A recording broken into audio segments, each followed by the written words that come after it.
तो भगवत गीता के दूसरे अध्याय में आपका स्वागत है। तो ये अध्याय बहुत ही महत्वपूर्ण है। क्यों? क्योंकि इसको भगवत गीता का सारांश भी बोला जाता है। तो इसका नाम है सांख्य योग। सांख्य मतलब होता है विश्लेषण करना। तो जो सांख्य योग की विधि है, तो उसमें हम विश्लेषण करते हैं कि हम हाथ नहीं है, ठीक है, हम पैर नहीं है, हम आंख नहीं है, और हमारा अंत में निर्णय निकलता है कि हम शरीर नहीं है, हम आत्मा है। तो इसीलिए इस अध्याय का नाम है सांख्य योग।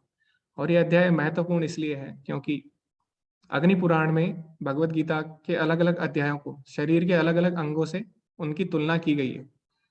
तो जो भगवत गीता का दूसरा अध्याय है, इसको भगवत गीता का पैर बोला गया है। तो पैर जो कि हमारे पूरे शरीर का आधार है। तो अगर कोई व्यक्ति है, वो कितना ही ताकतवर हो, अगर उसके पैर कमजोर है तो क्या वो टिक नहीं पाएगा, है ना। तो इसीलिए जो ये अध्याय है, ये बहुत ही महत्वपूर्ण है। इसको भगवत गीता का पैर बोला गया है, चरण बोला गया है और आधार बोला गया है। तो इसके बारे में हम जानेंगे आगे। तो कल के अध्याय में हमने क्या देखा कि धृतराष्ट्र बोलता है कि मेरे और पांडु के पुत्रों ने क्या किया, माम कहा पांडवश्य व किम अकुर्वत संजय।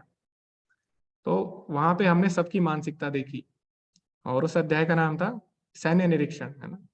कौन किस तरह से सेना को देख रहा है। अब जो धृतराष्ट्र था वो अपने पुत्रों को देख रहा है, जो दुर्योधन था वो शत्रु और मित्र देख रहा है, और अर्जुन उनको देख रहा है अपने परिवारजन की तरह। लेकिन भगवान किस तरह से उनको देख रहे हैं, ये हमें इस अध्याय में देखने को मिलेगा। और ये भी हमें जानने को मिलेगा, जैसे कल धृतराष्ट्र ने क्या बोला था, मेरे और पांडु के पुत्रों ने क्या किया, तेरा मेरा मैं मेरे की भावना, ठीक है। तो ये जितने भी लोग हैं, ये अपने शरीर से संबंधित सभी वस्तुओं को देख रहे हैं, इसीलिए सारे लोग दुख में हैं, ठीक है। सारे लोग दुख में डूबे हुए हैं।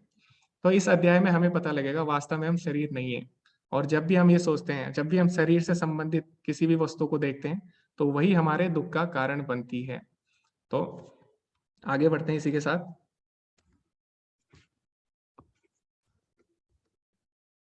ओके, तो एक बार हम जल्दी से जान लेते हैं कल के अध्याय में अर्जुन ने क्या क्या कारण दिए थे। तो कल के अध्याय में अर्जुन ने युद्ध ना करने के 5 कारण दिए थे। वो कौन से थे? पहला था दया। दूसरा था, उसने बोला कोई आनंद नहीं है, इसमें कोई भी आनंद नहीं है। फिर उसने बोला मुझे पाप लगेगा। फिर चौथा कारण दिया कि मेरे परिवार की परंपराएं नष्ट हो जाएंगी, और ना सिर्फ इस कुल को, बल्कि जो मेरे पितर हैं उनको भी दुख भोगना पड़ेगा। फिर पांचवा कारण उसने दिया, मैं असमंजस की स्थिति में हूँ, यानी मैं कंफ्यूजन में हूँ। तो इस तरह उसने 5 कारण दिए। तो मैंने आपको बताया था 2 चीजें होती है, श्रेयस और प्रेयस, ठीक है। तो जैसे एक बच्चा होता है, उसे अगर स्कूल नहीं जाना, तो बच्चा क्या करता है, बहुत सारे बहाने मारता है ना स्कूल ना जाने के। लेकिन उसकी माता क्या करती है, उसकी माता उसको स्कूल भेज देती है ना किसी तरह। क्यों? क्योंकि उसकी माता को पता है कि ये जो भी हम कर रहे हैं इसकी भलाई के लिए हो रहा है। इसी तरह अर्जुन ने 5 कारण दिए युद्ध ना करने के। उसको लगा कि शायद ऐसा करना क्या है उसके लिए श्रेयस है। लेकिन भगवान क्योंकि हमारे पिता की तरह है, पिता हम अस्य जगतो माता दाता पितामह। तो भगवान ऐसा बोलते हैं कि मैं ही पूरे जगत का माता और पिता हूँ। तो भगवान को पता है हमारे लिए क्या श्रेयस करे, ठीक है। तो इसीलिए आज भगवान बताएंगे कि वास्तव में जो अर्जुन ने कारण दिए हैं वो क्या सही है या गलत है। और भगवान एक एक करके सभी कारणों का खंडन भी करेंगे। तो हम आगे बढ़ते हैं इसी के साथ। तो सबसे पहला कारण, सबसे पहले हम अभी आगे बढ़ेंगे कि अर्जुन किस तरह भगवान की शरण में जाता है इस अध्याय में। तो ये पहला श्लोक है। संजय उवाच तम तथा कृपयाविष्टम अश्रुपूर्णकुलाक्षेणम विषीदन्तम इदं वाक्यम उवाच मधुसूदनः। संजय ने कहा, करुणा से व्याप्त शोक युक्त अश्रुपूरित नेत्रों वाले अर्जुन को देखकर मधुसूदन कृष्ण ने ये शब्द कहे। तो हमने देखा पिछले अध्याय में अर्जुन ने अपना गांडीव धनुष एक तरफ रख दिया, और वो युद्ध करने के लिए बिल्कुल भी तैयार नहीं है। तो लेकिन यहाँ पे अब संजय जो है, संजय भगवान को किस नाम से संबोधित कर रहे हैं? मधुसूदन के नाम से। तो मधुसूदन ही क्यों बोला संजय ने भगवान को? संजय एक तरह से हिंट देना चाह रहे हैं किसको? धृतराष्ट्र को। क्या? मधुसूदन का अर्थ होता है जिसने मधु नामक दैत्य का वध किया है। तो मधु जो दैत्य था उसने क्या किया था, सारे वेद चुरा लिए थे ब्रह्मा जी से। तो मधुसूदन यानी जिसने ज्ञान को चुरा लिया, उसका वध करने वाला, यानी अज्ञानता का वध करने वाला। तो एक तरह से यहाँ पे जो संजय है, वो धृतराष्ट्र को हिंट दे रहे हैं क्या, कि जिस तरह जब मधु ने ज्ञान को चुरा लिया था तो भगवान ने क्या किया था, उसका वध किया था। इसी तरह आज अर्जुन का ज्ञान हर लिया गया है, और भगवान उसकी अज्ञानता का वध करने वाले हैं। तो ये एक तरह से हिंट दे दिया उसने। तो अब आगे बढ़ते हैं हम। श्री भगवानुवाच कुतस्त्वाकशमलविदं विस्मये समुपस्थितम् अनार्यजुष्टम् अस्वर्गयम् अकीर्तिकरम् अर्जुन। परमपिता परमेश्वर ने कहा, मेरे प्यारे अर्जुन, ये अशुद्धियां तुम पर कैसे आई? वह ऐसे व्यक्ति के लिए बिल्कुल भी नहीं है जो जीवन के मूल्य को जानता है। वह उच्च ग्रहों की ओर नहीं बल्कि बदनामी की ओर ले जाते हैं। तो इस श्लोक से हमें क्या सीखने को मिला? सबसे पहले हमें ये सीखने को मिला इस श्लोक से कि भगवान ने अभी तक कुछ भी नहीं बोला था। पिछले अध्याय अगर हम देखें उसमें 46 श्लोक हैं और अभी इस अध्याय का एक श्लोक यानी 47 श्लोक जा चुके हैं। 47 श्लोक तक भगवान ने अर्जुन की बात को चुपचाप सुना। ठीक है। तो इससे हमें ये सीखने को मिलता है सबसे पहले कि हमें कोई भी बात तुरंत नहीं बोलनी चाहिए। पहले हमें पूरी परिस्थिति को समझना चाहिए। और एक कहावत भी है कि जो अच्छा वक्ता होता है वो अच्छा श्रोता भी होता है। तो ये भगवान ने सिद्ध सिद्ध कर दिया यहाँ पे। भगवान ने पहले अर्जुन की बात को पूरी अच्छी तरह से सुना, उसके बाद भगवान अब बोलना आरंभ कर रहे हैं। ठीक है। तो इससे हमें ये सीखने को मिलता है। तो भगवान बोले, हे अर्जुन, ऐसा कैसे हो गया तुम्हारे साथ? ऐसा कैसे हुआ कि तुम आज युद्ध करने के लिए तैयार नहीं हो? तो यहाँ पे भगवान अपना आश्चर्य प्रकट कर रहे हैं। क्यों? क्योंकि मान लो कोई है व्यक्ति है, कोई स्टूडेंट है, छात्र है, वो पूरे साल तैयारी कर रहा है परीक्षा की। ठीक है। और परीक्षा के एक दिन पहले ही अगर वो बोले कि मुझे परीक्षा नहीं देनी है, तो कैसा लगेगा? तो सबका रिएक्शन यही होगा कि तुम परीक्षा क्यों नहीं दे रहे हो? आखिर तुमने पूरे साल तैयारी की। तो इसी प्रकार भगवान का रिएक्शन आता है अर्जुन के लिए कि तुमने तुमने जब वन में थे तो तुमने पूरी तैयारी की थी युद्ध करने की। तुमने देवी देवताओं से दिव्य अस्त्र लिए, दिव्य रथ लिया, है ना? और दिव्य शक्तियां प्राप्त की। लेकिन आज जब परीक्षा की घड़ी आई है तो तुम युद्ध करने से मना कर रहे हो। तो भगवान इस तरह अपना आश्चर्य प्रकट करते हैं। और दूसरी बात यहाँ पे हमें ये देखने को मिलती है कि जब भी कोई कुछ बात बोलता है, जब भी धृतराष्ट्र ने कुछ बोला तो उससे पहले क्या आता है? धृतराष्ट्र उवाचा। जब भी अर्जुन कुछ बोलता है, अर्जुन उवाचा, यानी अर्जुन ने बोला। लेकिन जब भी कृष्ण कुछ बोलते हैं तो यहाँ पे क्या आया उससे पहले? वेद व्यास जी क्या लिखते हैं? श्री भगवान उवाचा।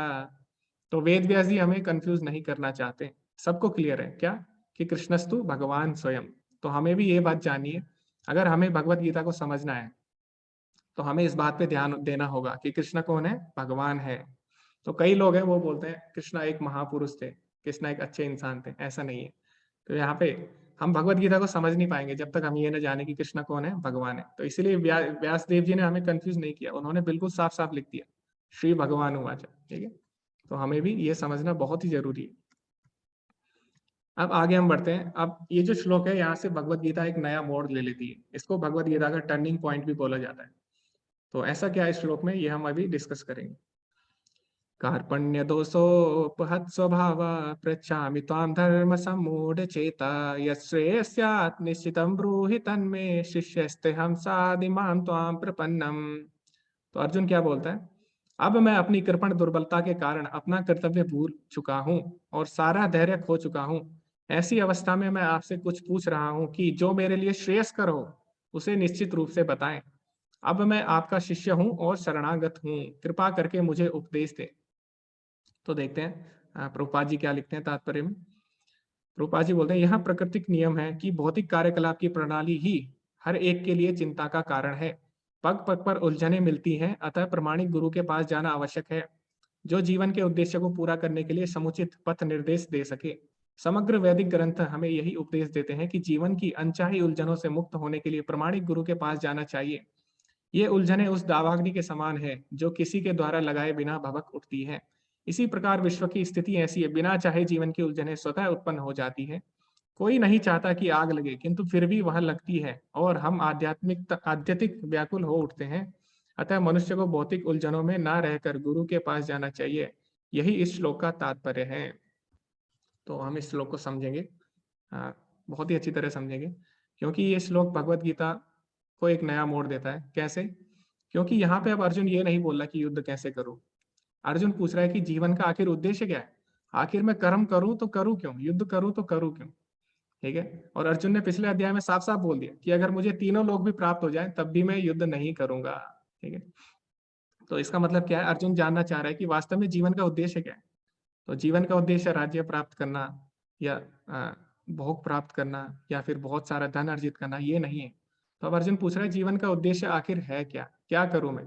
ठीक है, क्यों करूँ मैं? अगर युद्ध करूँ तो करूँ क्यों? तो ये अर्जुन पूछता है और ये हमारा भी प्रश्न है, सबका ही प्रश्न रहता है। तो सब यही चाहते हैं, सबको यही प्रश्न पूछना चाहिए मनुष्य होने के नाते। क्यों? क्योंकि मनुष्य जन्म में ही हम जिज्ञासा कर सकते हैं, ठीक है? तो आपने देखा होगा कि जो कसाई की दुकान होती है, उसमें लाइन से बकरे रहते हैं कटने के लिए। तो एक बकरा कटता है, दूसरा पीछे वाला जो बकरा होता है, वो चबा रहा होता है, ठीक है, घास को। तो वो जिज्ञासा नहीं करता कि उसके जीवन में दुःख क्यों आ रहा है, ठीक है? उसको बस भोग से मतलब होता है। तो ये जानवर की प्रवृत्ति होती है। लेकिन मनुष्य जीवन में हमें जिज्ञासा करनी चाहिए, ठीक है? कि जीवन में दुःख क्यों आ रहे हैं? जीवन में हम कोई भी कार्य करें तो करें क्यों? जीवन का उद्देश्य क्या है? तो यहाँ पे अर्जुन वही पूछता है। और आप देखेंगे जितने भी वैदिक ग्रंथ हैं, चाहे वो वेदांत सूत्र हो, तो वेदांत सूत्र भी प्रश्न से आरंभ होता है। तो उसमें क्या बोलते हैं? अथातो ब्रह्म जिज्ञासा, है ना? यानी कि हम ब्रह्म क्या है, अध्यात्म क्या है, उसकी जिज्ञासा करते हैं। और चाहे भागवतम हो, भागवतम भी इसी प्रश्न के साथ आरंभ होती है, जन्माद्यस्य तो अन्वयता, यानी ये इस संसार की सृष्टि का कारण क्या है, जीवन का उद्देश्य क्या है, सृष्टि कैसे आई, ठीक है? तो जितने भी वैदिक ग्रंथ हैं, सब में सबने जिज्ञासा की है। तो मनुष्य होने के नाते हमें भी जिज्ञासा करनी चाहिए। अब हम आगे बढ़ते हैं। तो इसमें अर्जुन ने क्या बोला? पहले तो अर्जुन ने ये मान लिया कि अब मैं फैसला नहीं ले पा रहा हूँ, ठीक है? मेरी बुद्धि सीमित है। तो अर्जुन ने क्या किया? अब भगवान की शरण ले ली है। तो हमें भी ये मानना होगा कि हमारी बुद्धि सीमित है, ठीक है? और हमें किसकी शरण में जाना चाहिए? जब भी कोई परिस्थिति आए, हमें गुरु, साधु और शास्त्र की शरण में जाना चाहिए। तो कोई बोल सकता है कि अर्जुन के पास तो भगवान थे साक्षात, तो लेकिन हम अब कैसे शरणागति ले भगवान की? तो इसीलिए भगवान ने भगवत गीता बोली है और भागवतम। तो अभी हम भगवान की संगति कैसे ले सकते हैं? गुरु, साधु और शास्त्र की शरण में जाके। अब हम यहाँ पे एक और पॉइंट देखते हैं। अर्जुन पूछ रहा है भगवान से कि यस श्रेयस स्यात् निश्चितम ब्रूहितन में, यानी जो श्रेयस करो वो आप मुझे बताएं। तो कल मैंने आपको बताया था ना, दो चीजें होती है जीवन में, एक प्रेयस और एक श्रेयस। तो प्रेयस मतलब जो हमें अभी सही लग रहा है। तो अर्जुन को जो अभी सही लग रहा है, अर्जुन को लगता है युद्ध ना करना शायद उसके लिए सही है, तो उसे बोलते हैं प्रेयस, यानी क्षणिक सुख। तो अभी अगर वो युद्ध नहीं करेगा तो उसे क्षणिक सुख मिल जाएगा, लेकिन क्या वो उसके लिए श्रेयस है? तो अर्जुन यही बात पूछता है भगवान से कि क्या क्या मेरे लिए श्रेयस्कर है, वो आप मुझे बताइए, ठीक है? तो इससे हमें ये सीखने को मिला है। तो प्रभुपाद जी क्या बोल रहे हैं तात्पर्य में कि ये जीवन क्या है? दुखालय में, ठीक है? तो जैसे जंगल होता है ना, जंगल में कोई भी आग नहीं लगाता। जो बांस होते हैं आपस में ही रगड़ के उससे पूरे जंगल में आग लग जाती है। तो इसी प्रकार ये जीवन है। यहाँ पे ना चाहते हुए भी दुख अपने आप ही आपके पास आ जाएंगे। अगर आप कुछ नहीं भी करेंगे तब भी दुख अपने आप ही आपके पास आएंगे, ठीक है? क्यों? क्योंकि ये दुखालयम है, ठीक है? तो ये प्रभुपाद जी इसमें बोलते हैं। तो अब हम आगे बढ़ते हैं। ओके। तो सबके जीवन में कठिन समय आता है ना? जैसे कि हमने बोला, ये संसार क्या है? दुखालयम अशाश्वतम, है ना? तो सबके जीवन में कठिन समय जरूर आएगा, लेकिन उस समय हम क्या करते हैं ये हमारे ऊपर निर्भर है। ये हमारी इच्छा होती है, ठीक है? स्वतंत्र इच्छा होती है कि उस समय हम क्या करते हैं। तो या तो हम गलत कार्य करें उस समय, ठीक है? जैसे कई लोग होते हैं, उन पे विषम परिस्थिति आती है, तो वो नशा इत्यादि करने लग जाते हैं या फिर चोरी करने लग जाते हैं। लेकिन वहीं दूसरे लोग होते हैं जो क्या करते हैं? गुरु, साधु और शास्त्र की शरण में जाते हैं। तो कठिन समय सबके जीवन में आएगा, लेकिन अब हमें चुनना है कि हमें क्या करना है। तो अर्जुन ने क्या किया? अर्जुन भगवान की शरण में गया, और हमें क्या करना है? गुरु, साधु और शास्त्र की शरण में जाना चाहिए, ठीक है? तो ऐसा होता भी है, कई लोगों के जीवन में दुख आता है तो वो लोग सुसाइड भी कर लेते हैं, ठीक है, डिप्रेशन में आके। तो इस अध्याय से हमें यही सीखने को मिलता है कि जब भी हमारे जीवन में कोई असमंजस आए या हम फैसला नहीं ले पाए, तो हमें क्या करना है? गुरु, साधु और शास्त्र की शरण में जाना है। क्यों? हमें अपनी मर्जी से कुछ नहीं करना, क्योंकि सबको लगता है जो हम कर रहे हैं वो सही है, ठीक है? एक चोर है, उसको लगता है मैं चोरी कर रहा हूँ वो सही है। एक आतंकवादी है, उसको लगता है मैं ये कर रहा हूँ तो ये सही है ना? इस तरह सबको लगेगा कि हम जो कर रहे हैं सही है। लेकिन मैंने बताया हमारी बुद्धि सीमित है, ठीक है? हमें हमेशा यही लगेगा कि जो हम कर रहे हैं वो सही है, और हम उसके पीछे लॉजिक भी ढूंढ लेंगे, है ना? कोई व्यक्ति अगर गलत काम कर रहा है, उससे आप पूछेंगे कि आप गलत काम क्यों कर रहे हो, तो आपको हजारों लॉजिक दे देगा उसके यहाँ। तो इस तरह हमें क्या करना है? हमें गुरु, साधु और शास्त्र की शरण में जाना है, वास्तव में पता लगाने के लिए कि क्या सही है क्या गलत है, जिस प्रकार अर्जुन ने किया। तो इस श्लोक से हमें ये भी सीखने को मिलता है। तो इसी के साथ हम आगे बढ़ते हैं। तो जैसे कि मैंने आपको बताया कि यहाँ पे कृष्ण को क्या बोला गया है? श्री भगवान, ठीक है। तो हमें जानना होगा कि ऐसा क्यों है, तो क्यों कृष्ण को भगवान बोला गया है? तो सबसे पहले ये समझना जरूरी है, भगवान का मतलब क्या है, भगवान का अर्थ क्या है। तो विष्णु पुराण में एक परिभाषा आती है भगवान की, उसमें क्या बोला गया है? ऐश्वर्यस्य समग्रस्य च वीर्यस्य यशस्य श्रियः ज्ञान वैराग्योश्चैव सन्नं भगा इति गणा। तो जो भगवान है, भगवान यानी जो भग को धारण करने वाला है। तो भग क्या है? एक गुण है, ठीक है। जैसे कि किसी के पास धन है, तो उसे क्या बोलते हैं? धनवान, ठीक है। तो इसी प्रकार जिसके पास ये 6 ऐश्वर्य है, षड ऐश्वर्य से जो पूर्ण है, उसको भगवान बोला गया है। तो सबसे पहला क्या है? सुंदरता। कृष्ण सबसे ज्यादा सुंदर है। नव यौवनम चा, कृष्ण कभी भी बूढ़े नहीं होते, ठीक है। तो ब्रह्म संहिता में ब्रह्मा जी बोलते हैं, आद्यम पुराण पुरुषम नव यौवनम चा, यानी आप आदि पुराण पुरुष होते हुए भी कैसे हो? नव यौवनम, नए युवक की तरह हो। तो आपने किस कृष्ण की कभी भी कोई ऐसी तस्वीर या पिक्चर नहीं देखी होगी जिसमें वो बूढ़े हैं, है ना।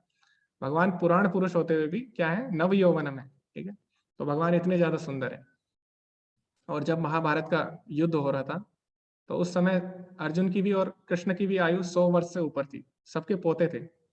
लेकिन कृष्ण कैसे लग रहे थे? नए युवक की तरह लगते थे, है ना। ऐसा ऐसा महाभारत में आता है, ठीक है। और दूसरा, सुंदरता को हम कैसे परिभाषित कर सकते हैं? तो अगर मैं किसी को बोलूं, अगर मैं किसी दो व्यक्तियों को ले लूं, एक एक ठीक है, हेल्दी है, और दूसरा मोटा है। तो अगर मैं किसी व्यक्ति से बोलूं कि इनमें से सुंदर कौन है, तो वो बोलेगा जो हेल्दी वाला है वो सुंदर है। लेकिन अगर मैं किसी शेर से पूछूं, भूखे शेर से, कि सुंदर कौन है, तो भूखा शेर क्या बोलेगा? जो मोटे वाला है वो ज्यादा सुंदर है ना। क्यों? क्योंकि वो खाने के रूप में देख रहा है चीजों को। तो इस तरह सुंदरता की परिभाषा चेंज हो जाती है, ठीक है। हो सकता है इंसान को कुछ चीज सुंदर लगे, जानवर को ना लगे, है ना। जानवरों के लिए सुंदरता अलग है, इंसानों के लिए अलग है, ठीक है। लेकिन जो कृष्ण है, कृष्ण सबको आकर्षित करते हैं, ना सिर्फ इंसानों को, ना सिर्फ व्यक्तियों को, बल्कि जो वृंदावन में जितने भी जानवर हैं, ठीक है, चाहे वो मोर हो, हिरन हो, उनको भी आकर्षित करते हैं। ना सिर्फ जानवरों को, बल्कि जो पेड़ पौधे हैं उनको भी आकर्षित करते हैं, ठीक है। ना सिर्फ पेड़ पौधों को, बल्कि जो बादल होते हैं वो भी कृष्ण के ऊपर अपने आप आ जाते थे जब धूप होती थी। ना सिर्फ बादल, बल्कि जो यमुना थी, यमुना भी बहना रोक देती थी जैसे ही कृष्ण आते थे वहां पे, ठीक है। तो इस तरह हम देखते हैं कृष्ण सर्व आकर्षक है, ठीक है, और सबको आकर्षित करते हैं, इसीलिए कृष्ण सबसे ज्यादा सुंदर है। फिर दूसरा जो है, दूसरा गुण है, वो क्या है? ज्ञान। तो भगवान सबसे ज्यादा ज्ञानी है ना। तो भगवान आगे बोलते हैं भगवत गीता में, वेदेश्च सर्वैर अहमेव वेद्यो वेदांत कृत वेद विद एव चाहम। तो भगवान बोलते हैं वेदों का सृजनकर्ता भी मैं ही हूँ, वेदों के द्वारा मुझे ही जाना जा रहा है, और वेदों को जानने वाला भी मैं ही हूँ, ठीक है। तो इस प्रकार हम देख सकते हैं। और भगवान ने जो ज्ञान दिया है भगवत गीता का, 5,000 साल पूर्व, आज भी हम उसको पढ़ रहे हैं, उस ज्ञान को हम आज भी पढ़ रहे हैं। तो इससे क्या सिद्ध होता है? कि भगवान सबसे ज्यादा ज्ञानी है। उसके बाद है प्रसिद्धि, फेम। तो इसे हम ऐसे समझ सकते हैं कि आप अगर चोरी करो, आप अगर कोई चोरी करते हो, तो आपको क्या होगा? पुलिस आएगी और आपको जेल में डाल देगी, है ना। बदनामी हो जाती है बहुत ज्यादा। अगर आप चोरी ना भी करो, तब भी पुलिस आपके घर आती है, तो उसी में आपकी बदनामी हो जाती है ना। लेकिन भगवान ने जब चोरी की, तो क्या हुआ? एक और लीला जुड़ गई, है ना, और एक और नाम उनका पड़ गया, माखन चोर, और इससे वो प्रसिद्ध हो गए। तो भगवान अगर चोरी भी करते हैं तो उसमें भी वो प्रसिद्ध हो जाते हैं, ठीक है। इतने ज्यादा उनकी प्रसिद्धि है, तीनों लोकों में उनका यश है, पूरी सृष्टि में, पूरे ब्रह्मांड में उनका यश चारों तरफ फैला हुआ है। उसके बाद हम देखते हैं धन। तो भगवान सबसे ज्यादा धनी है। क्यों? क्योंकि जो लक्ष्मी है स्वयं उनकी सेवा में विराजमान है। लक्ष्मी सहस्त्र शत संभ्रमम सेव्यमानम गोविंदम आदि पुरुषम तमहम भजामि। तो सहस्त्रों लक्ष्मियां भगवान की सेवा में विराजमान है। उसके बाद शक्ति की जब बात आती है, तो भगवान ने क्या किया? भगवान ने गोवर्धन पर्वत उठाया, वो भी अपनी छोटी उंगली पे, वो भी 7 दिन तक खड़े रह के, ठीक है। तो ये कर पाना किसी के लिए भी संभव नहीं है, ठीक है। इंसान के लिए कर पाना ही संभव नहीं है, तो ये भगवान ही ऐसा कर सकते हैं। अब जो लास्ट जो गुण है, लास्ट जो ऐश्वर्य है भगवान में, अंतिम ऐश्वर्य, वो कौन सा है? त्याग। तो इतना गुण होने के बाद भी किसी में अहंकार हो सकता है, लेकिन इतने सारे गुण होने के बाद भी भगवान में एक गुण और है, वो है त्याग, ठीक है। तो भगवान सबसे बड़े वैरागी है। तो जैसे कि हम देख सकते हैं अभी भगवत गीता में भगवान क्या कर रहे हैं? भगवान अपने भक्त के लिए उसका सारथी भी बन गए हैं, ठीक है। अनंत कोटि ब्रह्मांड के स्वामी होते हुए भी वो अपने भक्त के लिए सब कुछ त्याग कर उनके स्वार्थी बन गए हैं। तो ये भगवान का वैराग्य है। जैसे कि हम देखते हैं भगवान राम अगले दिन ही राजा बनने वाले थे, है ना। और ऐसे नहीं था कि वो छोटा मोटा साम्राज्य था, चक्रवर्ती साम्राज्य के वो राजा बनने वाले थे। लेकिन जैसे उनको पता लगा कि उनके पिता ने वचन दिए हैं, तो उन्होंने तुरंत सारा राज्यपाट छोड़ दिया और वन की ओर चल दिए। तो इतना ज्यादा त्याग किसमें हो सकता है? केवल भगवान में ही हो सकता है। तो किसी के अंदर ये 6 गुण नहीं हो सकते पूर्ण मात्रा में। और ये सारे गुण भगवान में ही पाए जाते हैं। तो मेरा आपसे एक सिंपल क्वेश्चन है, छोटी सी एक्टिविटी करेंगे हम। क्या किसी में सारे गुण, वैसे तो किसी में हो नहीं सकते, अगर मान लो किसी व्यक्ति में ये सारे गुण आ जाए, है ना, किसी व्यक्ति में, ठीक है, तो क्या हम उसको भगवान बोल सकते हैं? आप चैट में लिख सकते हैं या फिर हैंड रेस कर सकते हैं।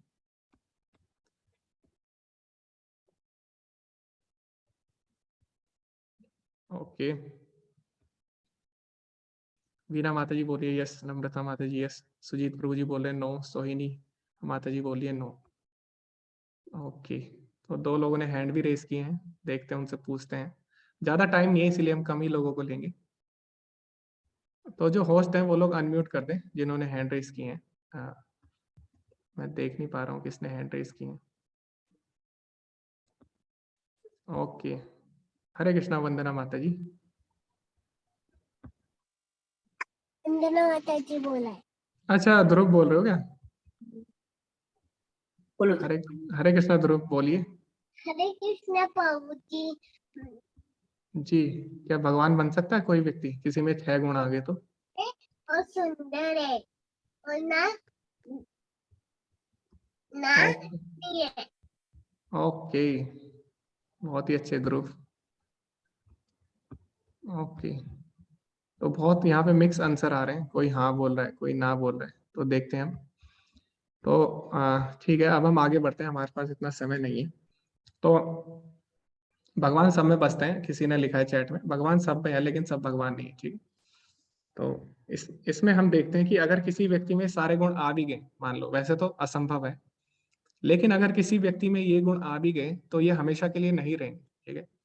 कोई अगर सुंदर है भी तो क्या वो हमेशा सुंदर रह पाएगा? नहीं रहेगा ना, एक दिन क्या होगा, क्षीण हो जाएगी उसकी सुंदरता। इसी प्रकार ज्ञान भी है, इसी प्रकार प्रसिद्धि भी है, और इसी प्रकार धन भी है। आज कोई और धनी है, कल कोई और धनी हो जाता है। तो आप देखेंगे जो रिपोर्ट आती है सबसे अमीर व्यक्तियों की, तो उसमें क्या होता है, कभी बिल गेट्स होता है, ठीक है, कभी अमेजन वाला होता है ना, बेस, है ना, तो इस बेजोस होता है। तो ये चलता रहता है, ठीक है। आज कोई और अमीर है, कल कोई और होता है। तो किसी के अंदर ये गुण आ भी गए तो क्या होता है, ये ज्यादा समय तक नहीं रहते उसके अंदर। और जब वो शरीर त्यागता है कोई, तो उसके अंदर से ये सारे गुण चले जाते हैं, ठीक है। लेकिन भगवान के अंदर ये सारे गुण पूर्ण मात्रा में रहते हैं और हमेशा के लिए शाश्वत रूप से रहते हैं, ठीक है। इसीलिए कोई भी जीवात्मा कभी भी भगवान नहीं बन सकती, ठीक है। तो अब हम आगे बढ़ते हैं। तो जो परम सत्य है उसको जानने के 3 तरीके हैं, है ना। तो भागवतम में ऐसा आता है, ब्रह्म इति परमात्मा इति भगवान इति शब्दते। तो जो प्रारंभिक अवस्था है उसको ब्रह्म बोलते हैं। ब्रह्म यानी, ब्रह्म मतलब होता है भगवान का जो निराकार स्वरूप है, ठीक है, ब्रह्म ज्योति के रूप में हम मानते हैं उसको। उसके बाद जो परमात्मा स्वरूप है भगवान का, तो परमात्मा रूप में भगवान हर जगह विराजमान है, कण कण में विराजमान है, ठीक है। उसके बाद जो भगवान का उससे ऊपर जो स्वरूप है वो है भगवान स्वरूप, यानी भगवान का साक्षात रूप, ठीक है। तो जैसे कि हम अगर दूर से देखें यहाँ पे, तो आपको क्या दिख रहा है, एक नदी दिख रही है ना। तो ये क्या है, ये एक तरह से ब्रह्म है, ठीक है। उसके बाद अगर हम और ध्यान से देखें तो यहाँ पे आपको पेड़ भी दिखेगा। उसके बाद अगर आप और भी ध्यान से देखें तो इस पे आपको पक्षी भी दिखाई देगा। इसी तरह भगवान की जो प्रारंभिक अवस्था है जिसमें हम जानते हैं भगवान को, जो ज्ञानी लोग जानते हैं, वो होती है ब्रह्म, ठीक है। उसके बाद जो योगी लोग भगवान को जानते हैं उसको हम बोलते हैं परमात्मा रूप, परम सत्य का 3 अनुभूति है।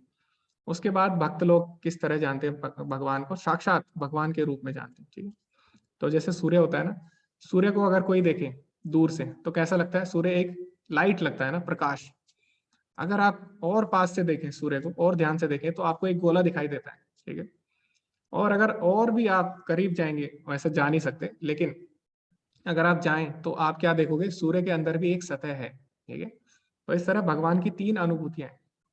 तो पहला क्या है, ब्रह्म ज्योति, निराकार ब्रह्म, उसके बाद परमात्मा, और उसके बाद भगवान। ठीक है, तो जो एक भक्त होता है वो भगवान को पूरी तरह से जानता है, भगवान की तीनों तीनों अभिव्यक्तियों को वो जानता है। तो ऐसा भगवान खुद बोलते हैं, भक्त्या माम अभिजानाति यावान च अस्मि तत्वतः। भगवान बोलते हैं केवल एक भक्त ही मुझे पूरी तरह समझ सकता है। ठीक है?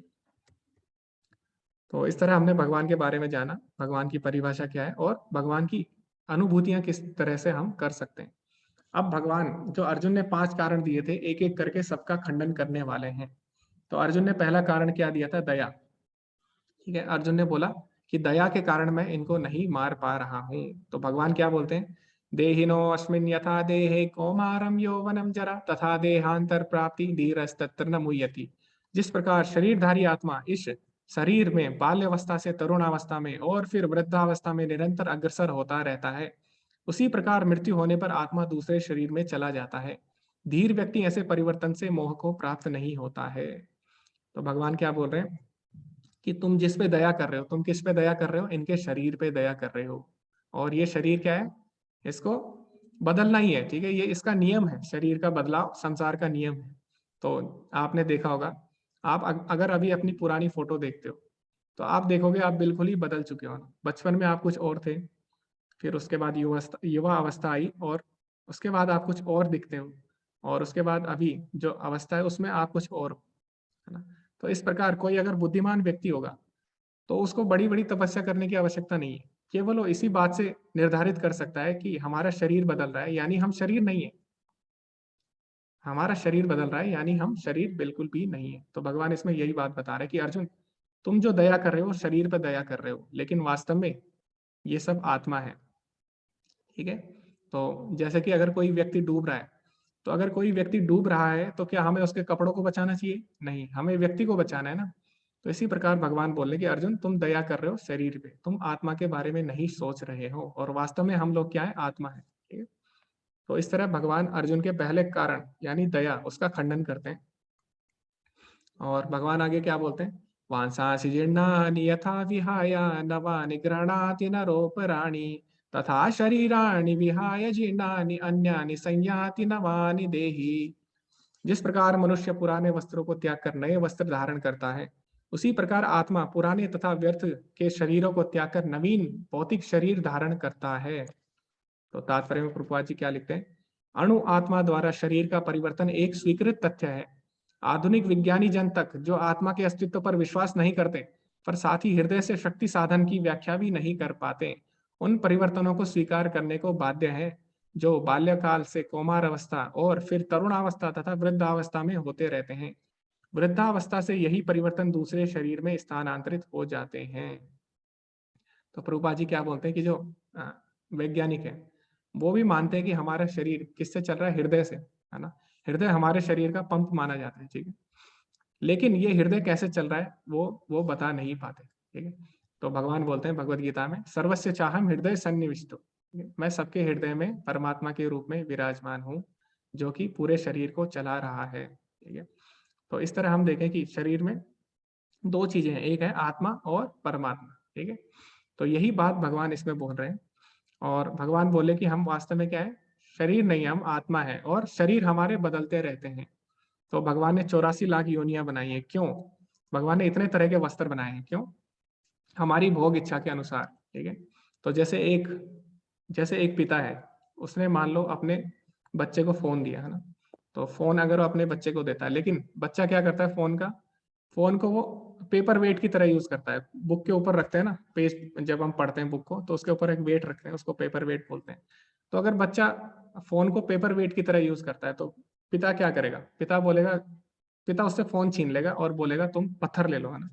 तो इसी प्रकार हम लोग हैं, हमें मनुष्य शरीर मिलता है भगवान को जानने के लिए, लेकिन अगर हम इसको भोग में लगाते हैं तो जिस तरह का हम भोग करना चाहते हैं उस तरह का हमें शरीर मिल जाता है। ठीक है, तो भगवान यही बोल रहे हैं क्या, कि हम लोग शरीर बदलते रहते हैं अपनी इच्छा के अनुसार। ठीक है, जिस प्रकार का हमें भोग चाहिए होता है, और ये चीज चलती रहती है, चलती रहती है, चलती रहती है। और जब तक हम भगवान के बारे में नहीं जानते तब तक ऐसा चलता रहता है। तो जहां हमारी इच्छा होती है उसी रूप से वही हमें शरीर मिलता है। ठीक है, तो अगर हम भगवान की भक्ति करेंगे, भगवान के बारे में जानेंगे, तो हम जो 84 लाख योनियां हैं इनसे मुक्त हो जाते हैं। ठीक है, उसके बाद हम आध्यात्मिक शरीर को प्राप्त होते हैं। तो आगे भगवान क्या बताते हैं, नैनम छिन्दन्ति शस्त्राणि नैनम दहति पावका न चैनम क्लेदयन्तापो न शोषयति मारुतः। यह आत्मा न तो कभी किसी शस्त्र द्वारा खंड खंड किया जा सकता है, न अग्नि द्वारा जलाया जा सकता है, न जल द्वारा भिगोया या वायु द्वारा सुखाया जा सकता है। तो भगवान बोले जो आत्मा है वो कभी भी नष्ट नहीं होती। तो जो हमारा शरीर है वो नष्ट हो जाता है, लेकिन आत्मा हमेशा बनी रहती है, आत्मा का अस्तित्व हमेशा बना रहता है, ठीक है। और तुम जो अपने आप को पहचान रहे हो, यानी जो अर्जुन है, चाहे वो धृतराष्ट्र हो, चाहे वो दुर्योधन हो, ये सभी अभी अपने आप को एक शरीर से अपनी पहचान इन्होंने बना ली है, ठीक है। लेकिन भगवान बोले वास्तव में हम शरीर नहीं है, वास्तव में हम लोग क्या है, आत्मा है, ठीक है। तो अभी भगवान इस चीज का खंडन कर देते हैं जो अर्जुन ने बताया था, दया। भगवान बोले तुम केवल शरीर पर दया कर रहे हो, जबकि वास्तव में हम लोग क्या है, आत्मा है।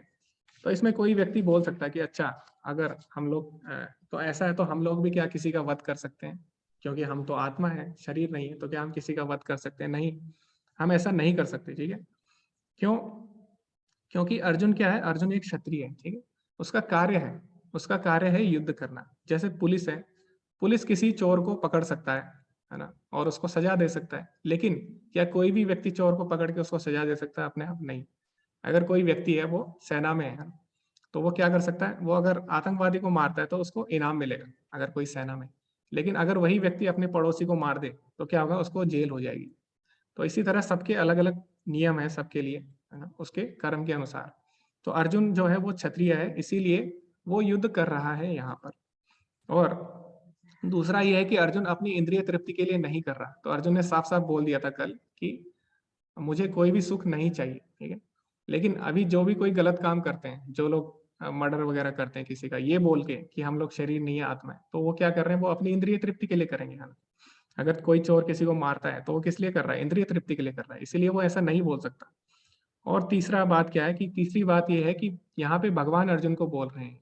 और भगवान अर्जुन को क्यों बोल रहे हैं, सबके कल्याण छुपा है उसमें, उसमें सारी जितनी भी सृष्टि है सबके कल्याण के लिए भगवान बोल रहे हैं, ठीक है। तो ऐसा नहीं है कि अर्जुन के कल्याण के लिए बोल रहे हैं या फिर धृतराष्ट्र के कल्याण के लिए बोल रहे हैं। अभी भगवान युद्ध करने के लिए बोल रहे हैं, उसमें सभी का कल्याण है, पूरे जगत का कल्याण है, चाहे अर्जुन हो, चाहे वो धृतराष्ट्र हो, या फिर चाहे वो दुर्योधन हो, उसमें सभी का कल्याण छुपा है, ठीक है। इसलिए हम इससे हिंसा को प्रोत्साहन नहीं दे सकते, इस बात से कि हम लोग आत्मा है तो हम किसी का मर्डर करते हैं, ठीक है, ऐसा नहीं कह सकते। तो इसी के साथ हम आगे बढ़ते हैं।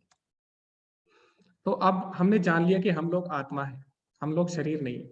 तो इसको जानने का क्या लाभ है आखिर? आखिर ये इतना ज्यादा महत्वपूर्ण क्यों है जानना कि हम लोग शरीर नहीं आत्मा है? तो ये इसीलिए महत्वपूर्ण है जानना, क्योंकि जब भी हम अपनी पहचान शरीर से करते हैं तो उसके कारण क्या आता है, हम शरीर पे ही ध्यान दे पाते हैं। तो हम शरीर के लिए क्या करते हैं, आपने देखा होगा, अगर हम शरीर को हमें साफ करना है तो बाल साफ करने के लिए अलग से चीज है, यानी शैम्पू है। मुंह धोने के लिए फेस वॉश है, ठीक है।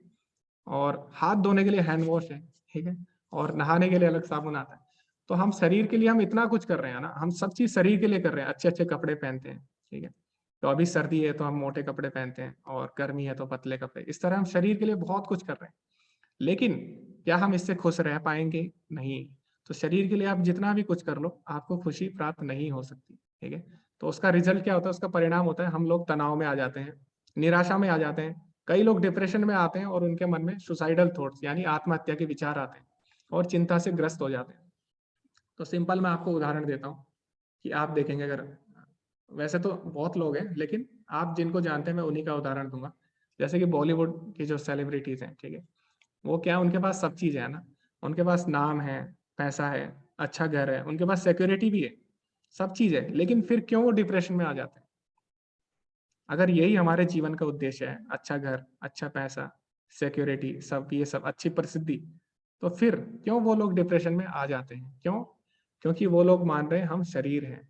तो जो भी ये बात मानेगा हम लोग शरीर हैं और उसके हिसाब से चलेगा, उसके जीवन में अंतिम परिणाम यही होगा, तनाव में आ जाएगा, निराशा, डिप्रेशन और चिंता में आ जाएगा।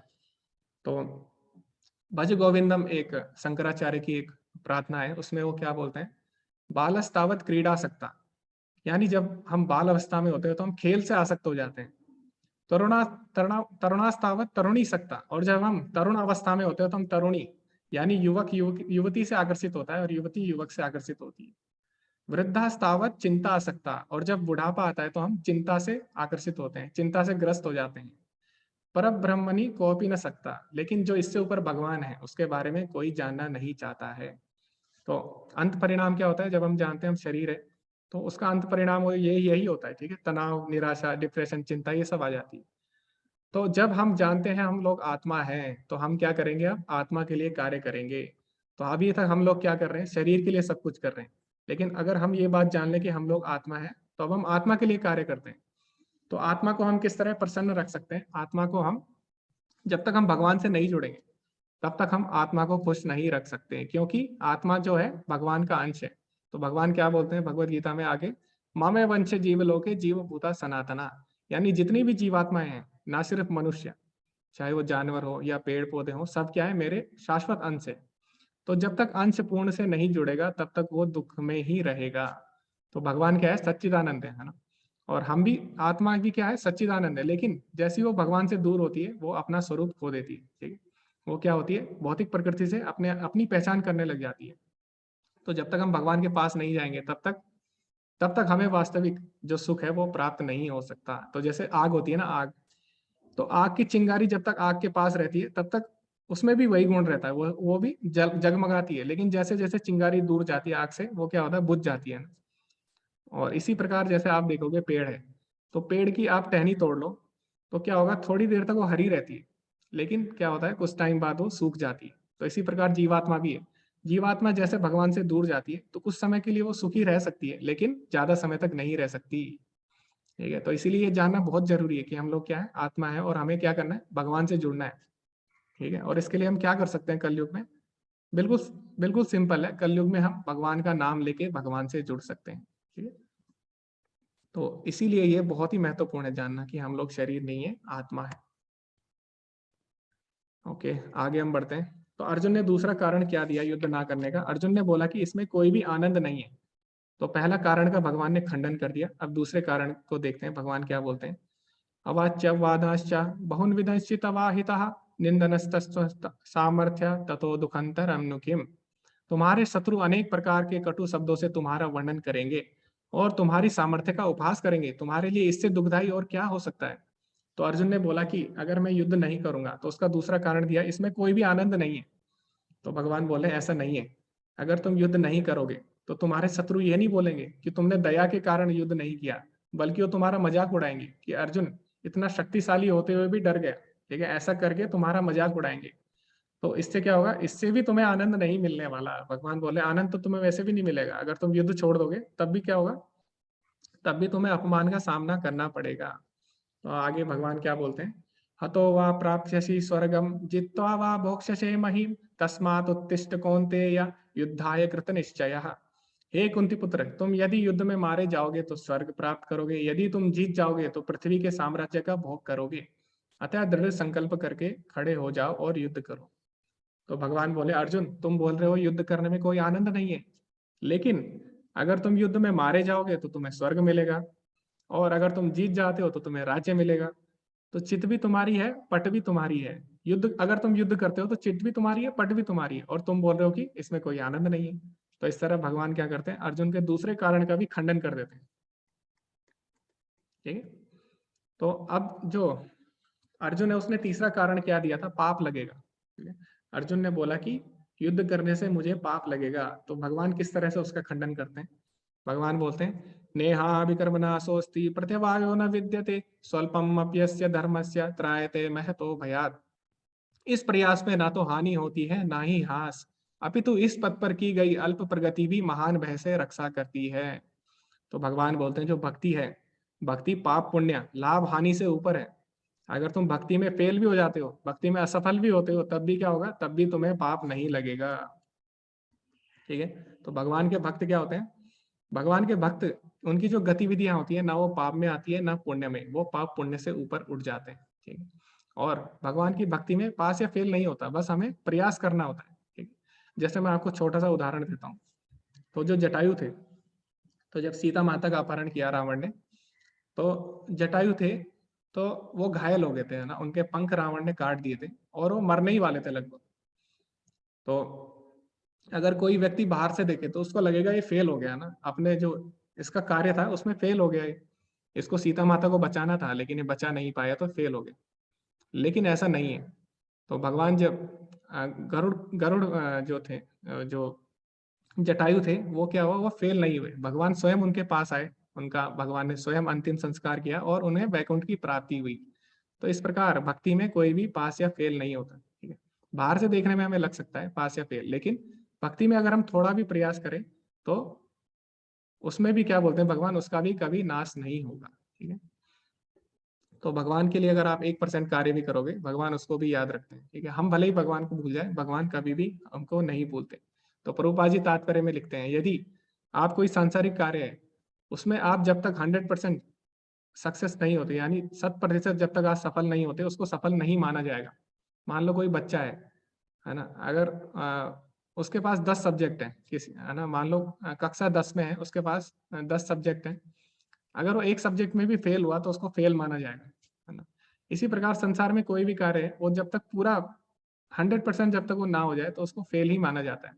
लेकिन भक्ति में ऐसा नहीं है। भक्ति में थोड़ा भी अगर आप प्रयास करते हो तो वो भी क्या होता है, भगवान बोलते हैं उसका भी कभी नाश नहीं होता।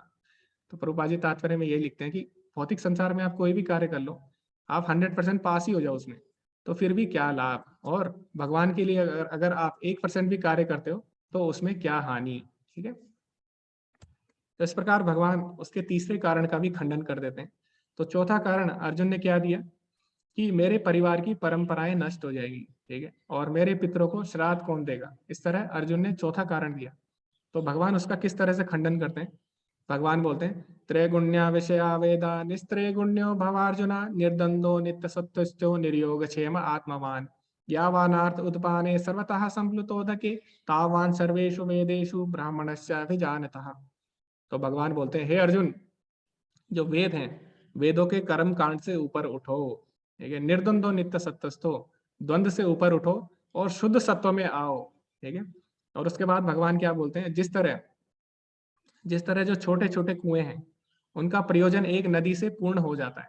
तो पहले जमाने में क्या होता था, कपड़े धोने का अलग कुआं होता था, ठीक है, और पानी पीने का अलग कुआं होता था, नहाने का अलग कुआं होता था। तो भगवान बोले अगर किस नदी मिल जाए तो सारे कुओं का प्रयोजन पूर्ण हो जाता है। इसी प्रकार जो व्यक्ति वेदों के तात्पर्य को जान लेता है उसके सारे वेदों का तात्पर्य पूर्ण हो जाता है। तो वेदों का जो तात्पर्य है, वेदों का जो सार है वो क्या है, भगवान की शरणागति। भगवान खुद बोल रहे हैं, वेदेश्च सर्वेर अहमेव वेद्यो, सारे वेदों के द्वारा मुझे ही जाना जा रहा है। तो भगवान बोले अगर तुम मेरे लिए कार्य करोगे तो तुम्हें कर्म कांड करने की जरूरत नहीं है, तुम्हें पितरों को अलग से खुश करने की जरूरत नहीं है, अपने परिवार वालों को अलग से खुश करने की जरूरत नहीं है, अपने को अलग से खुश करने की जरूरत नहीं है। तो भगवान बोले यदि तुम भक्ति करते हो तो सब अपने आप प्रसन्न हो जाएंगे, तुम्हें कर्म कांड करने की कोई आवश्यकता नहीं है। तो कैसे, जैसे कि पेड़ होता है ना, पेड़ की अगर हम पत्ती में अलग से पानी डालें, उसके तने में अलग से पानी डालें, उसके फूल में अलग से पानी डालें तो कोई फायदा नहीं। अगर हम पेड़ की जड़ में पानी डालें तो पेड़ के जितने भी अंग हैं सबको पोषण मिल जाता है, सबको जल मिल जाता है।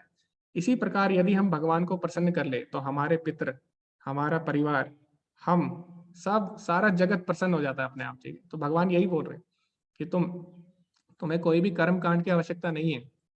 अगर तुम मेरे लिए कार्य करते हो तो सब अपने आप, सब सब प्रसन्न हो जाएंगे, ठीक है? तो इस प्रकार भगवान बोलते हैं। उसके बाद अर्जुन ने जो आखिरी कारण दिया युद्ध ना करने का, वो क्या था, असमंजस। कंफ्यूज हो गया था अर्जुन कि करूँ तो क्या करूँ, क्या सही है क्या गलत है। तो इसका भगवान कैसे खंडन करेंगे। भगवान बोलते हैं, व्यवसायत्मिका बुद्धि एके कुरुनंदना बहुशाखाय अनंता बुद्धियो अव्यवसायी नाम। जो व्यक्ति इस मार्ग पर चलते हैं वे प्रयोजन में दृढ़ रहते हैं और उनका लक्ष्य भी एक होता है। हे कुरुनंदन, जो दृढ़ प्रतिज्ञा नहीं है उनकी बुद्धि अनेक शाखाओं में विभक्त रहती है। तो भगवान क्या बोलते हैं इसमें कि अब क्या हुआ, अब तुम मेरे शरण में आ चुके हो, मुझको तुम अपना गुरु स्वीकार कर चुके हो।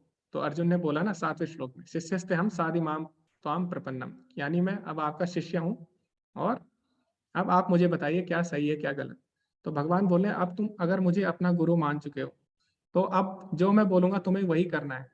तो इस तरह क्या है, इस तरह तुम्हें असमंजस में आने की कोई भी आवश्यकता नहीं है, क्योंकि अब तुम्हें पता लग चुका है जो मैं बोलूंगा वही सही है। तो जब तक हम गुरु की शरण में नहीं जाते हमारी बुद्धि अनेक अनेक शाखाओं में बटी रहती है। लेकिन जैसे हम गुरु की शरण में जाते हैं उससे हमें पता लगता है कि क्या सही है क्या गलत है। उसके बाद जो गुरु बोलता है वो हम करते हैं। तो इस तरह क्या होता है, हमारी बुद्धि एक हो जाती है, ठीक है। तो जैसे प्रभुपाद जी थे, तो प्रभुपाद जी के गुरु ने उनको बोला था कि तुम क्या करो, भगवत गीता का प्रचार करो, जो भगवत गीता है, भागवतम है, इनका प्रचार करो। तो प्रभुपाद जी का जो एम था, उद्देश्य, वो फिक्स हो गया। उन्होंने उसके बारे में, उसके अलावा और कुछ सोचा नहीं, ठीक है। उनको पता था उनका लक्ष्य क्या है, और उन्होंने पूरा जीवन उसी में समर्पित कर दिया, ठीक है। इस तरह जब हम गुरु के शरण में जाते हैं तो हमें हमारा उद्देश्य पता लग जाता है, और जो असमंजस की स्थिति है इससे हम बाहर निकल जाते हैं, ठीक है। तो इस तरह भगवान ने क्या किया, अर्जुन के पांचों कारणों का एक एक करके सबका खंडन कर दिया। अब आगे भगवान क्या बोलते हैं, कर्मण्येवाधिकारस्ते माँ फलेषु कदाचन माँ कर्म फल हेतुर्भुर्मा ते संगस्त कर्मणि। तो ये बहुत ही फेमस, बहुत ही प्रसिद्ध श्लोक है। तो इसमें क्या बोलते हैं, तुम्हें अपने कर्म करने का अधिकार है, किंतु कर्म के फलों के तुम अधिकारी नहीं हो। तुम ना तो कभी अपने आप को अपने कर्मों के फलों का कारण मानो, ना ही कर्म ना करने में कभी आसक्त हो। तो इसका मतलब ये है कि हमें हमें खाली कर्म करना है, ठीक है, फल की इच्छा नहीं करनी है। तो कई लोग बोलते हैं कि अच्छा, इसका मतलब हम यही ना सोचे कि हमें करना क्या है, बस हम काम काम करते रहें, और हम ये ना सोचे कि हमारा उद्देश्य क्या है। भगवान ये नहीं बोल रहे कि इसमें अपना उद्देश्य ना सोचें। हमें अपना उद्देश्य सोच के कार्य करना है, लेकिन उसके फल से आसक्त नहीं होना है। तो क्या होता है जब हम किसी कर्म के फल से आसक्त हो जाते हैं, तो इसका मैं उदाहरण देता हूँ आपको। एक लड़की थी, आईआईटी बॉम्बे में पढ़ती थी, वो अच्छे कॉलेज में पढ़ती थी। वो हमेशा फर्स्ट आती थी, हमेशा फर्स्ट आती थी। एक बार क्या हुआ, गलती से वो सेकंड आ गई, और उसने क्या कर लिया, सुसाइड कर लिया, ठीक है।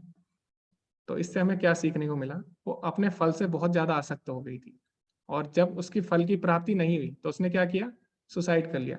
इसी प्रकार हम लोग भी हैं, अगर हम कोई कार्य करते हैं और उसके अगर हम फल से बहुत ज्यादा आसक्त हो जाते हैं, तो उसके कारण क्या होता है, हमारे जीवन में सुख और दुख आ जाते हैं।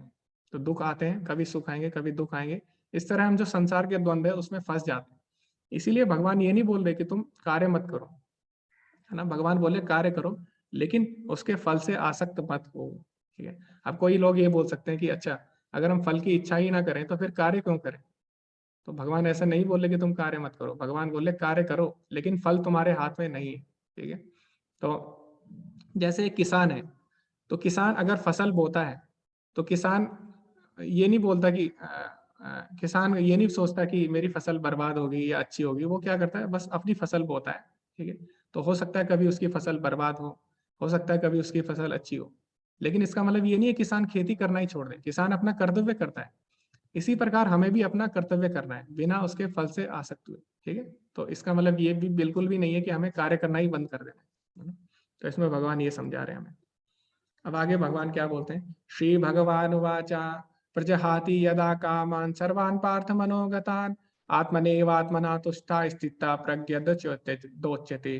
भगवान बोलते हैं, हे पार्थ, जब मनुष्य मनोधर्म से उत्पन्न होने वाली इंद्रिय तृप्ति की समस्त कामनाओं का परित्याग कर देता है, और जब इस तरह से विशुद्ध हुआ उसका मन आत्मा में संतोष प्राप्त करता है, तो वहां विशुद्ध दिव्य चेतना को प्राप्त यानी स्थित प्रज्ञ कहा जाता है। तो यहाँ पे भगवान स्थित प्रज्ञ के लक्षण देते हैं, यानी जो यानी जो आत्मा आध्यात्मिक रूप से स्थिर हो गया है। तो उसके क्या लक्षण होते हैं, वो इंद्रिय तृप्ति की कामनाओं से ऊपर उठ चुका होता है, और भगवान के लिए कार्य करता है, भगवान की भक्ति में कार्य करता है, और इस तरह क्या करता है, वो संतोष को प्राप्त होता है, ठीक है। तो भगवान यही बोल रहे हैं अर्जुन को कि तुम क्या करो, आध्यात्मिक आध्यात्मिक स्तर पे आओ, ठीक है, और मेरे लिए कार्य करो, ठीक है। तो जैसे कि यहाँ पे उदाहरण दिया गया है किसका, प्रहलाद महाराज का। तो प्रहलाद महाराज के जीवन में कितनी विषम परिस्थितियां थी। उनके खुद के घर में उनके पिता ने क्या किया, उन पे अत्याचार करना आरंभ कर दिया था। लेकिन क्या हुआ, क्योंकि वो भगवान की भक्ति में स्थिर थे, तो जितनी भी कठिनाई आई वो बिल्कुल भी विचलित नहीं हुए। तो इसीलिए भगवान अर्जुन को बोल रहे हैं कि अगर तुम मेरे लिए कार्य करते हो तो फिर क्या होगा, तुम द्वंद्व से ऊपर उठ जाओगे और आध्यात्मिक स्तर को प्राप्त होगे। तो इसी प्रकार हम देख सकते हैं प्रभुपाद जी थे, तो उनके जीवन में भी अनेक चुनौतियां आई, लेकिन बिल्कुल भी विचलित नहीं हुए। क्यों? क्योंकि उनकी बुद्धि, उनका जो बुद्धि है ना, उनकी जो आत्मा है, उन्होंने पूरी अपने गुरु की आज्ञा को पालन करने में और भगवान की भक्ति में लगा दी। तो भगवान की भक्ति में हम जब तक नहीं लगेंगे, हम क्या होगा, संसार के सुख और दुख में फंसे रह जाएंगे। तो आगे जो श्लोक है वो उसमें मनोविज्ञान छुपा है, यानी साइकोलॉजी। तो ये जो 2 श्लोक हैं ये बड़े बड़े यूनिवर्सिटी हैं उनमें पढ़ाए जाते हैं, ठीक है, मनोविज्ञान यानी साइकोलॉजी में पढ़ाए जाते हैं। तो देखते हैं इन श्लोकों में ऐसा क्या है। इन श्लोकों में बताया गया कि किस प्रकार मनुष्य का पतन होता है। तो दुनिया में जितने भी बुरे काम हो रहे हैं, चाहे वो डकैती हो, चोरी हो, मर्डर हो, तो उन सब वो आखिर क्यों हो रहा है ना? कोई भी अगर गलत काम कर रहा है तो क्यों कर रहा है, किसी को पता नहीं है। लेकिन यहाँ पे भगवान ने साफ साफ बताइए उसके पीछे का मनोविज्ञान क्या है, क्यों हम कोई गलत कार्य कर बैठते हैं। तो देखते हैं उसका क्या कारण है। तो भगवान बोलते हैं, ध्यायतो विषयान् पुंसः संगस्ते सुपजायते संगात् संजायते कामः कामात् क्रोधो विजायते क्रोधात् भवति सम्मोहः सम्मोहात् स्मृति विभ्रमः स्मृति भ्रंशात् बुद्धिनाशो बुद्धिनाशात् प्रणश्यति। तो सबसे पहले क्या होता है, हम इंद्रिय विषयों का चिंतन करते हैं उसके बाद हमारी उनमें आसक्ति उत्पन्न हो जाती है, और उसके बाद आसक्ति से काम उत्पन्न होता है, और फिर काम से क्रोध प्रकट होता है, क्रोध से पूर्ण भ्रम उत्पन्न होता है, और भ्रम से स्मृति स्मृति हमारी नष्ट हो जाती है। उसके बाद स्मृति नष्ट होने पर हमारी बुद्धि खो जाती है, और बुद्धि खोने के कारण क्या होता है, हम भौतिक संसार में दोबारा से गिर जाते हैं, ठीक है, यानी गलत काम कर बैठते हैं, हमारा पतन हो जाता है। तो यहाँ पे भगवान ने 8 अवस्थाएं बताई है, 8 स्टेज है हमारे पतन की। तो सबसे पहले शुरुआत कहाँ से होती है, वस्तु के बारे में सोचने से। आपने कोई चीज देखी देखी यहाँ तक तो ठीक था, लेकिन आपने देख के क्या किया, उसके बारे में आप सोचने लग गए बार बार बार बार बार बार, ठीक है। ध्याय तो विषयान पुंसा, आप क्या करने लग गया, उस विषय के बारे में बार बार सोचने लग गए। तो मान लो किसी ने कार देखी, तो उसने कार देखी, उसके मन में क्या आया, उसने देखी यहाँ तक ठीक था, लेकिन अब वो क्या कर रहा है, बार बार उसके बारे में सोचने लग गया कि किस तरह मैं इस कार को प्राप्त करूं, किस तरह मैं इस कार का भोग करूं, किस तरह मैं इसका एंजॉय करूं, बार बार सोचने लग गया। उसके कारण क्या हुआ, दूसरी अवस्था आती है आसक्ति, उसकी बहुत ज्यादा आसक्ति आती हो जाती है उस चीज से।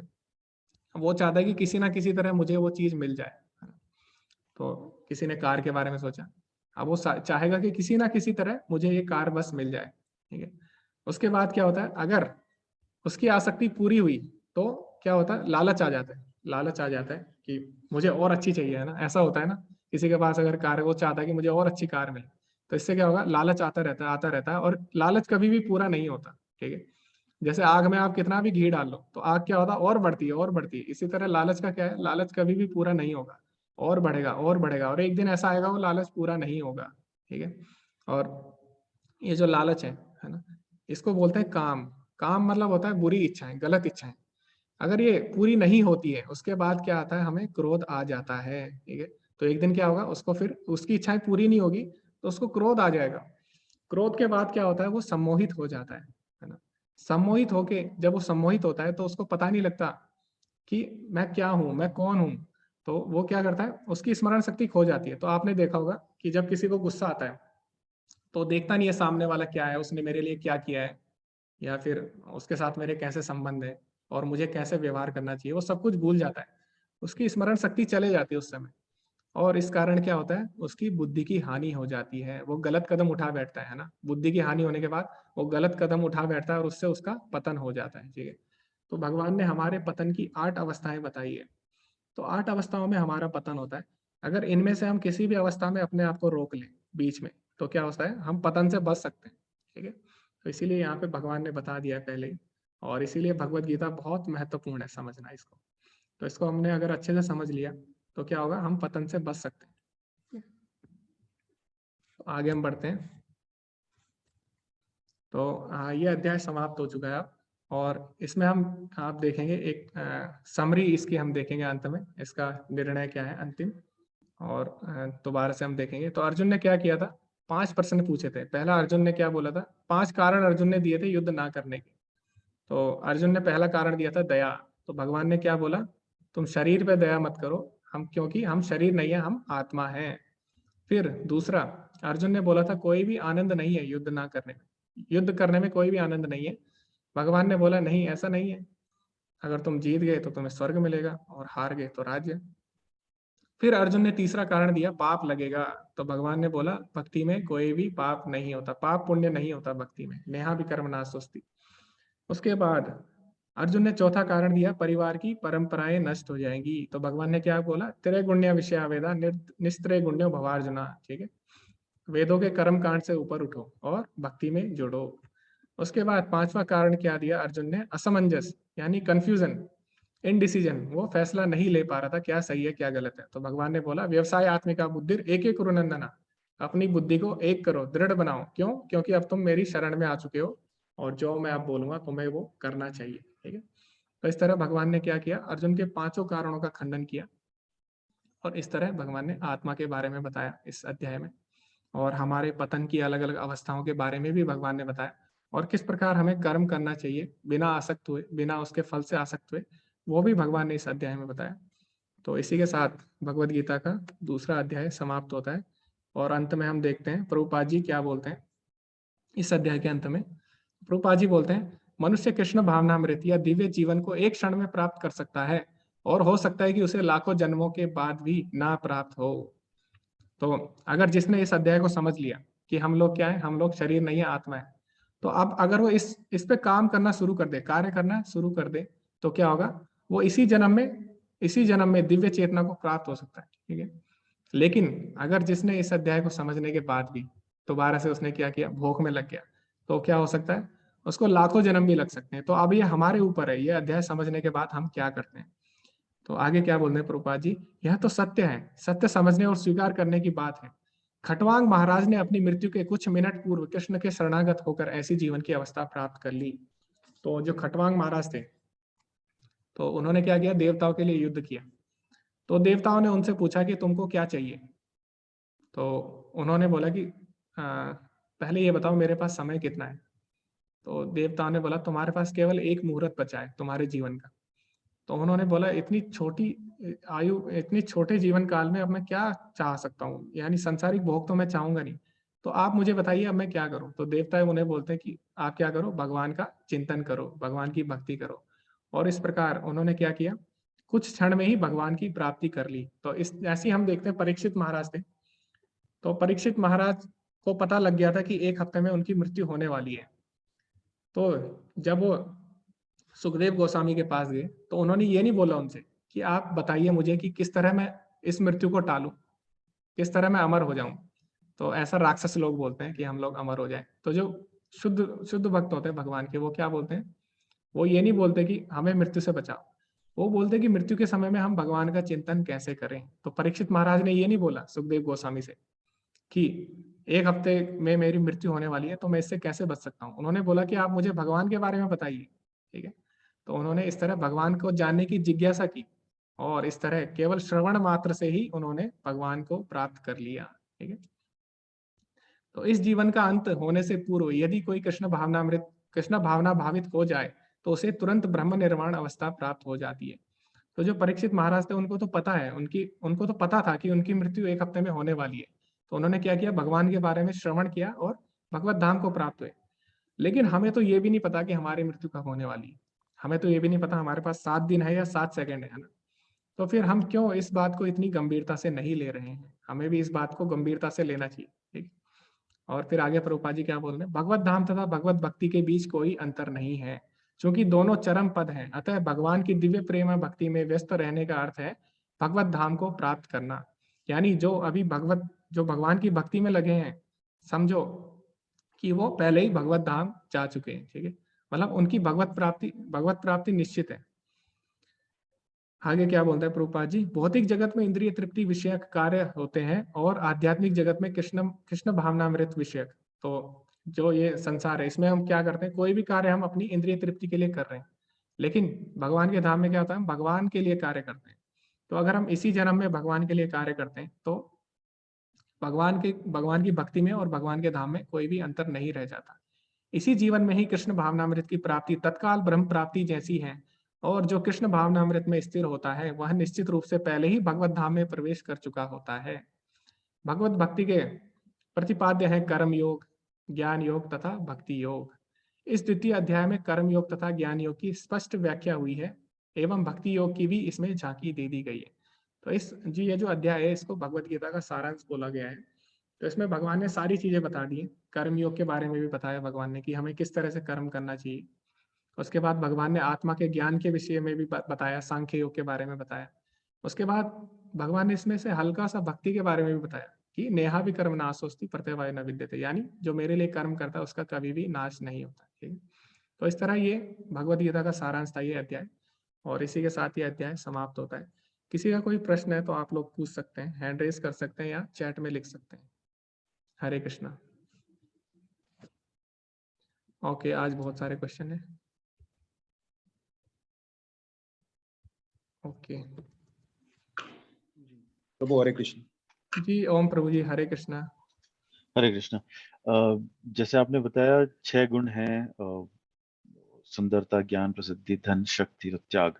मान लीजिए धन, प्रसिद्धि और त्याग, इसको ज्यादा प्राप्त करने की कोशिश करना क्या आसक्ति है? कि ये निर्भर करता है कि हम उसको किस लिए उसका हम प्रयोग करते हैं। मतलब जैसे कि अर्जुन है, अर्जुन के पास भी सब चीज है, अर्जुन ने कोई चीज त्यागी नहीं, लेकिन उसने क्या किया, भगवान की सेवा में लगाना चाहा। जैसे युधिष्ठिर महाराज राजा बने तो उन्होंने क्या किया, सबसे पहले यज्ञ किया और भगवान को उसमें बुलाया, भगवान को आमंत्रित किया उसमें, और उनकी सेवा की अच्छे से, और भगवान की सेवा में सब चीज लगाई। जैसे हनुमान जी है, हनुमान जी ने अपनी शक्ति कहाँ लगाई, भगवान की सेवा में लगाई। तो शक्ति होना, धन होना ये गलत बात नहीं है, राज्य होना, बस ये निर्भर करता है कि हम उसको किस डायरेक्शन में लगा रहे हैं। अगर हम उसे भगवान की भक्ति में लगा रहे हैं तो सही है, अगर हम उसको भोग में लगा रहे हैं तो हम फंस जाएंगे। ठीक है, इससे जुड़ा हुआ ये यही सवाल मैं थोड़ा इसको एलेबोरेट करता हूँ। जैसे काम एक अच्छा काम है, जैसे एजुकेशन।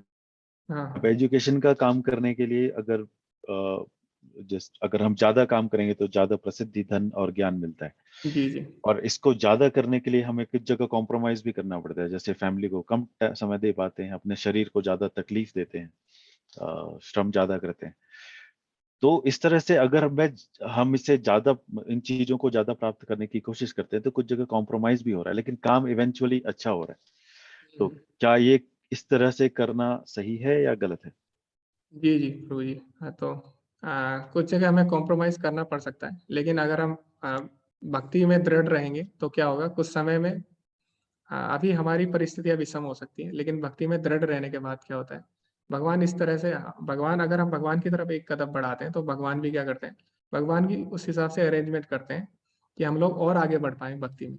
तो अभी हमें कॉम्प्रोमाइज करना पड़ सकता है, शुरू में हमें स्ट्रगल करना पड़ सकता है, लेकिन बाद में परिस्थितियां हमारे फेवर में हो जाती है भक्ति में। ठीक है प्रभु जी। धन्यवाद। ओके, धन्यवाद। Hare Krishna. Okay, next question. Hare Krishna Dhruv. Hare Krishna प्रभु जी, मुझे लास्ट में वैष्णव प्रणाम मंत्र बोलना है। ओके ठीक है, अभी जब खत्म होगी क्लास हम आपको बोल देंगे, ठीक है। जी। ओके, हरे कृष्ण। ओके, नदिया हरिओम देवी जी, माता जी हरे कृष्णा, नदिया माता जी। हेलो, हरे कृष्ण माता जी, एक मिनट। हाँ, नदिया माता जी को हम पहले चांस देते हैं। जी माता जी बोलिए आप। हरे हरे कृष्ण। हरे कृष्णा प्रभु जी, दंडवत। जी माता जी, हरे कृष्णा। जी प्रभु जी, आज जैसे हमने इस चैप्टर में देखा कि हम शरीर नहीं आत्मा है, और हमें आत्मा के उससे हम भगवान जी के पास जाते हैं। तो मेरा ये क्वेश्चन था, चौथे अध्याय में भगवान जी ये भी कहते हैं कि ऐसा कोई समय नहीं था जब अर्जुन तुम ना रहे हो या मैं ना रहा हूँ। तो हम आत्म स्वरूप में अगर भगवान जी के पास चले जाते हैं, जैसे भगवान की कृपा से कभी हम भगवत प्राप्त कर लेते हैं, तो कौन सा मतलब रूप होता है जो हम दोबारा से जन्म लेते हैं, मतलब भगवान की लीलाओं में सम्मिलित होते हैं? तो माता जी 5 तरह की मुक्ति होती है, उनके बारे में हम डिटेल में डिस्कशन करेंगे। तो जैसे कि आपने सुना होगा, असुर लोग हैं उनको भी मुक्ति मिल जाती है कभी कभी, है ना। तो लेकिन उनको कौन सी मुक्ति मिलती है वो भी जानना जरूरी है। और इस तरह सारूप्य मुक्ति होती है, उसमें भगवान का जैसे हमें चतुर्भुज रूप है वो मिलता है, जैसे कि जो विष्णु दूत हैं या फिर जो जय विजय हैं। ठीक है, और फिर होता है सालोक्य मुक्ति, यानी भगवान के लोक में वास करने को मिलता है। उसके बाद सामीप्य मुक्ति, यानी भगवान के अतरंग सखा बनते हैं, जैसे अर्जुन है, और भगवान के साथ नित्य लीलाओं में हम रहते हैं, जैसे यशोदा माता है। ठीक है, तो इस तरह मुक्ति के भी अलग अलग प्रकार की है। तो उसके बारे में हम एडवांस लेवल के जब हम कोर्स करेंगे उसमें हम डिटेल में समझेंगे। ठीक है, प्रभु जी, आप उसके बारे में बता सकते हैं? जैसे 3 शरीर होते हैं, सूक्ष्म शरीर, स्थूल शरीर और हाँ कारण शरीर। थोड़ा सा इसके बारे में अगर आप बता दें। उसके बारे में माता जी आएगा, 7वें अध्याय में भगवान बताते हैं, भूमि रपो नलो वायु खम मनो बुद्धि रेव से। तो आप 7वें अध्याय में बने रहिए, उसमें भगवान साफ साफ बताएंगे कि स्थूल शरीर क्या है, 5 तत्वों से बना है। उसके बाद सूक्ष्म शरीर क्या है, मन बुद्धि अहंकार से जो बना है। ठीक है, ठीक गुरुजी, हरे कृष्ण। 7वें अध्याय में हम समझेंगे। हरे कृष्ण। ओके, अब है नम्रता माता जी। हरे कृष्ण माता जी। Hare Krishna. I did the quiz for, I did quiz 0, and is there a quiz 1? Okay, so yes, so you will get the notification and in the group. Okay. Okay. So Because I couldn't regarding find that. it. Okay. So okay, Mataji. Hare Krishna. Krishna. So do you have any problem in understanding? Are you able to understand Hindi, Mataji? Yes. No, I'm saying on behalf of my mom. She had to run outside to get something. Sorry. Okay. But she- Thank you, Mataji. So you will get the notification. You will get the link in the group only. So you just wait for it, and I will tell the admins to send the group, send the link in group. Okay. Hare Krishna. Okay, कोई और प्रश्न मुझे नहीं दिख रहा है किसी का। चैट में मैं देखता हूँ किसी ने कुछ पूछा है। प्रेयस और श्रेयस के बारे में आप रिकॉर्डिंग देखिए दोबारा से, तो उसमें हम कल भी बता चुके हैं, आज भी बता चुके हैं। ठीक है, प्रेयस मतलब होता है जो हमें अभी सही लग रहा है। जैसे कि कोई बच्चा है, वो चॉकलेट खाता है तो उसको सही लग रहा है अभी, लेकिन अगर वो खाता रहा तो आगे जाके उसका नुकसान हो जाएगा। तो है ना, ये उसके लिए प्रेयस है लेकिन श्रेयस नहीं है। इसी प्रकार हम पढ़ाई कर रहे हैं, अभी हमें क्या लगता है, पढ़ाई करते हैं तो हमें अभी बहुत दुख लगता है, लेकिन बाद में क्या होता है, बाद में वो हमारा ही फायदा करने वाली है, तो उसको बोलते हैं श्रेयस, यानी जो लंबे समय बाद हमको, यानी जो लंबे समय के लिए हमारे लिए सही है, लॉन्ग टर्म गोल जिसको बोलते हैं। सच्चा गुरु कैसे मिलेगा, वो हम 4थे अध्याय में बताएंगे आपको, गुरु शिष्य परंपरा के बारे में।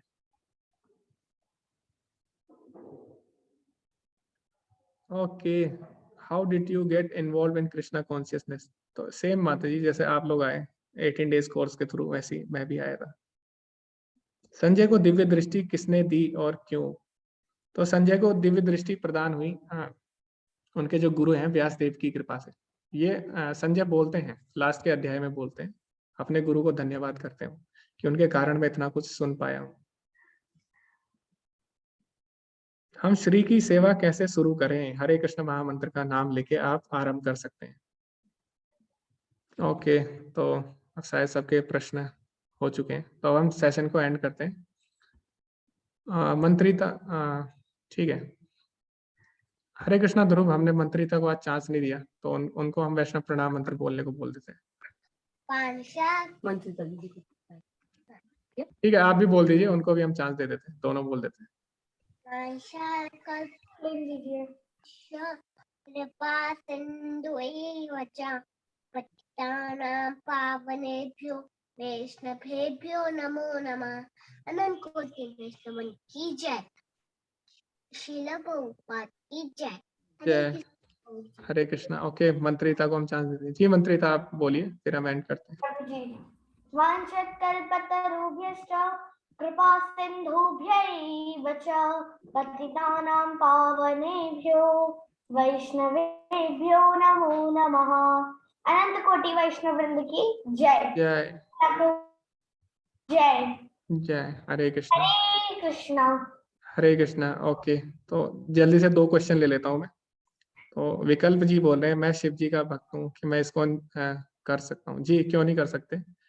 शिव जी ही है जो हमें आगे मार्ग प्रदर्शित कर सकते हैं भगवान की शुद्ध भक्ति का। तो वैष्णव नाम यथा संभव, ठीक है।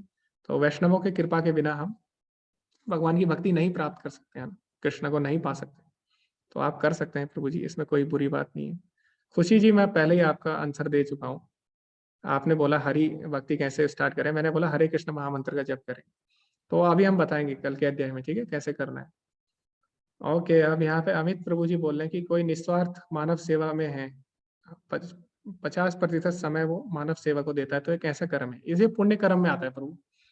तो 3 तरह के कर्म है, 4थे अध्याय में हम पढ़ेंगे, कल के अध्याय में भी हम पढ़ेंगे। 3 तरह के कर्म है, तो कुछ पाप में आते हैं, कुछ पुण्य में आते हैं, और जो भक्ति होती है वो पाप और पुण्य से ऊपर होती है।